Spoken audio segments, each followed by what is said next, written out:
But it's not all bad news. At the U of I research farm near Parma, some varieties of grapes and other fruits being studied here came through the harsh winter weather just fine and may prove to be more productive options to commercial growers and home gardeners alike. This block we have 60 different varieties of peaches and nectarines that we have been selecting the best variety for growers of Idaho to be able to be competitive in the world market.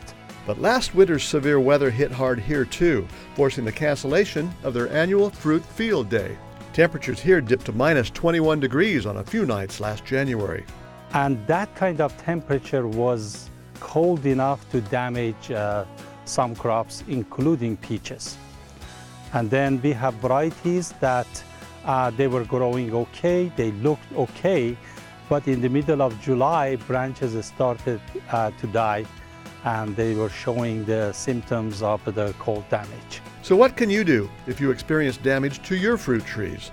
I think that if you have a tree that has like 5 limbs, if one of them is damaged, you can simply get a chainsaw and get rid of that.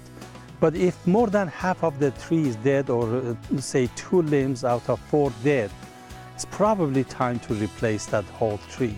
Much of Dr. Falahi's research includes finding the best varieties of fruit in terms of size, color, and taste. But last winter's weather also provided an opportunity to see which varieties could tolerate the extreme cold temperatures. Absolutely, yes. That helped us to kind of screen down varieties, and then the ones that they cannot survive in this kind of weather, we simply will not recommend to our growers. It takes about 10 to 12 years to study a particular line of fruit trees before recommending it to growers. Some selections produce well for 8 years, but an unusual early deep freeze a couple of years ago killed many of the trees. Growers were advised that that variety will produce good fruit, but isn't tolerant of extreme cold. That's why it takes a long time to do fruit research and present it in a meaningful way.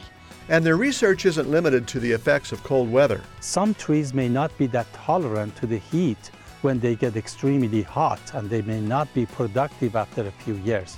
So that's part of our selection goal. At many southern Idaho vineyards, growers noticed the cold damage to their grapevines almost immediately. Fortunately, deep snow cover insulated the roots from the extreme cold, and most survived. But the vines had to be cut back to the ground and are just growing back. I think it's going to be set back for a few years, and then they are coming back. One grape variety, called Tomcord, a cross between Thompson and Concord grapes, proved to be very cold-hardy, with a 100% survival from the cold without any damage. We are testing different varieties of grapes here, and then their survival here quite depends on what variety they are. But as a result of this cold damage, it would be very natural if we find fruits a little more expensive in the market. It takes a couple of years, maybe 3 years of setback, but we will survive.